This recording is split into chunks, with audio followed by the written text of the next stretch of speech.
so during that prep, I got to say everything. It was the last like month, 6 weeks, where so normally when I go to the gym, I can usually 2 hours. I've got enough energy. I can do 2 hours, right? But when we got down to like that last month, after about like 45 minutes, I had nothing, right? I mean, I literally had nothing left in the tank. Yeah. And it got to the point where like I really couldn't even go that heavy anymore. It was more about like getting a good pump or something like that, and just to get through it. Yeah. But some of it too, and I'll ask you your opinion on this.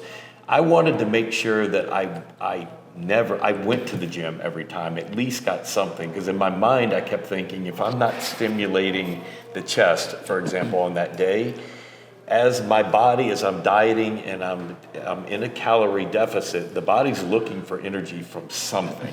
And in my thought, and I have no evidence on this, but I kept thinking, well, if I'm not using the chest, it might start taking the energy from that muscle. Your thought is absolutely correct. Well, and it's funny because when we're talking about gauging your recovery, there hits a point in every prep where you're just gonna feel bad. And I know sometimes when I'm talking to clients that I would say tend to be a little bit more concerned about overtraining, I'll always tell them like the last 6 weeks, usually it's real grinded out. Like you're not gonna be feeling good.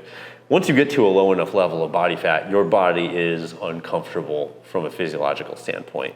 You know, our bodies are amazing evolutionary machines, and we have these survival mechanisms. So once body fat stores hit the low level, your body's sending you signals to eat, slow down, stop doing so much. But as you said, we need to give our bodies a reason to maintain the muscle tissue. So you need to provide stimulus. And as you said, it has to come. Now, performance drop-offs are totally normal at the end. Sometimes I'll have clients that are like, what if my performance drops at the end? And I'm like, what if we're gonna die one day? Like it's gonna happen, you know what I mean?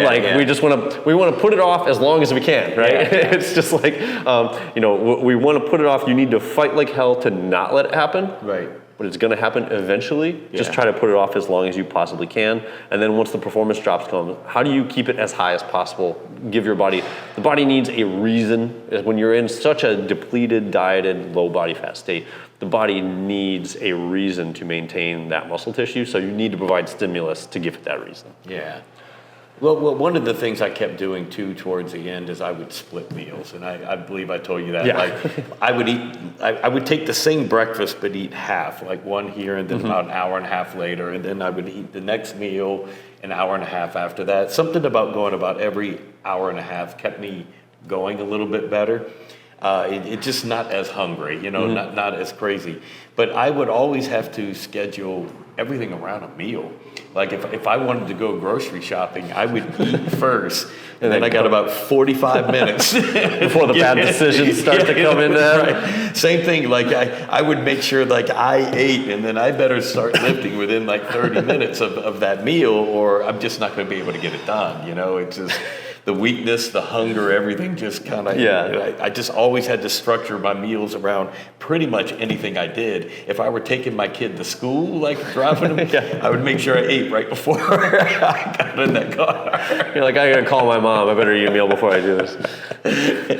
I mean, because otherwise it's literally, it's a challenge. I mean, the hunger is really there. I mean, it's a real thing, right? Well, that's part of the individuality we're talking about too, is I actually find a fair number of people that almost work in the opposite manner, where fewer meals throughout the day tend to help them keep their hunger under control. Some people have a real strong mechanism to where when they actually eat a meal, they see their hunger pick up in the intermediate phase.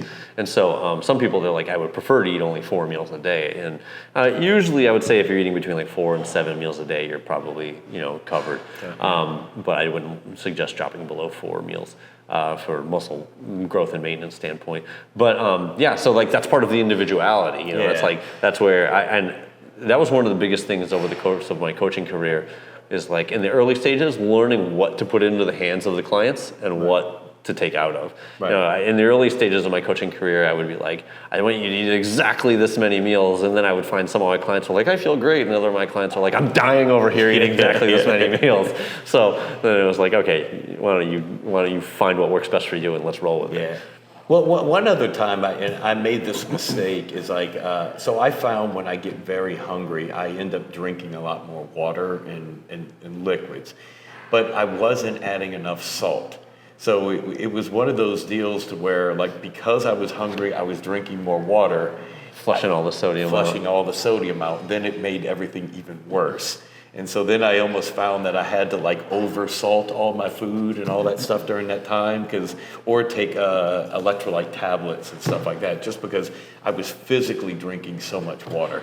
Yeah, I think actually sometimes competitors really do themselves in because, so first off, as body fat gets lower, you're going to be looking at significant drops in blood pressure. I don't know if you've ever, like, a lot of times competitors I'll see, like, if they're maintaining a healthy 120 over 80 in the off season, and then you get to very low body fat levels, you're looking at, like, you know, I'll see even people like 105 over 70 in the blood pressure department, you know? So then if they're drinking a ton of water, flushing out all their sodium, you're gonna see even further drops in blood pressure. Commonly seen, it's not uncommon to feel a little, from the low blood pressure and low blood sugar, it's not uncommon at times, I know this sounds horrible to people not in the sport, but to feel a little lightheaded at times from those low blood sugar and low blood pressure. But when someone is commonly standing up and feeling like really lightheaded, I'm like, okay, we need to drink a little bit less water and start putting more salt in your meals, because you're seeing, when they stand up, you're seeing a significant drop in blood pressure, which is creating that temporary dizziness.